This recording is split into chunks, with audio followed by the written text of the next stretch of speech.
विकास आणि पर्यावरण एकच आहे. कारण पर्यावरणाचा समतोल साधून विकास साधता येतो आणि विकास करत असताना पर्यावरणाचा समतोल साधता येतो. आता या गोष्टी मी बोलत असताना समोरच्याला एक प्रश्न पडतो, हा माणूस कोण जो बोलत आहे.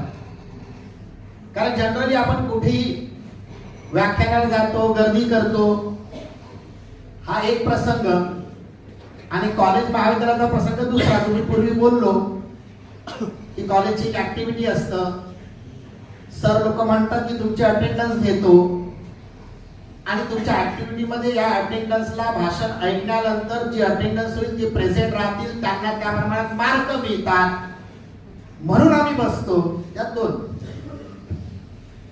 पण जो माणूस तुमच्या समोर बोलत आहे तो कोण आणि तो का बरं बोलत आहे याच्याबद्दल मी नेहमी जनरली 1-1.5 मिनिटं माझ्याबद्दल स्वतः सांगतो. आणि जे विकास करणारे आहेत ते विकास करत असताना पर्यावरण नंतर बघूया, पहिले विकास झाला पाहिजे. म्हणजे ह्या दोन्ही विरोधाभास गोष्टी.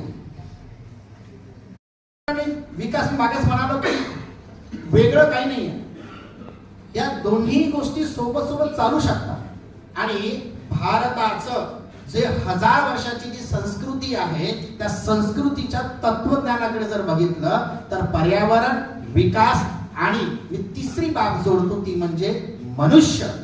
या तिन्ही बाबी ह्या पंचमहाभूतावरती अवलंबून. माझ्या भाषणामध्ये सांगताना थोडंसं तुम्हाला घाबरवणार पण आहे. कारण आपण कशात माहिती आहे, आपण टॅबलेट तेव्हाच घेतो जेव्हा बिमार पडतो. पण बिमार पडू नये म्हणून टॅबलेट घेणाऱ्यापैकी आपण नाही.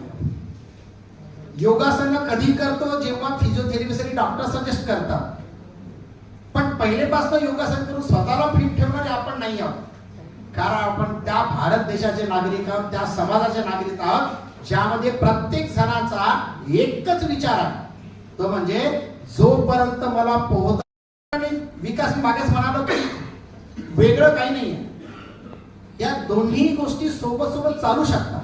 आणि भारतात विकास आणि पर्यावरण एकच आहे. कारण पर्यावरणाचा समतोल साधून विकास साधता येतो आणि जे विकास करणारे आहेत ते विकास करत असताना पर्यावरण नंतर बघूया, पहिले विकास.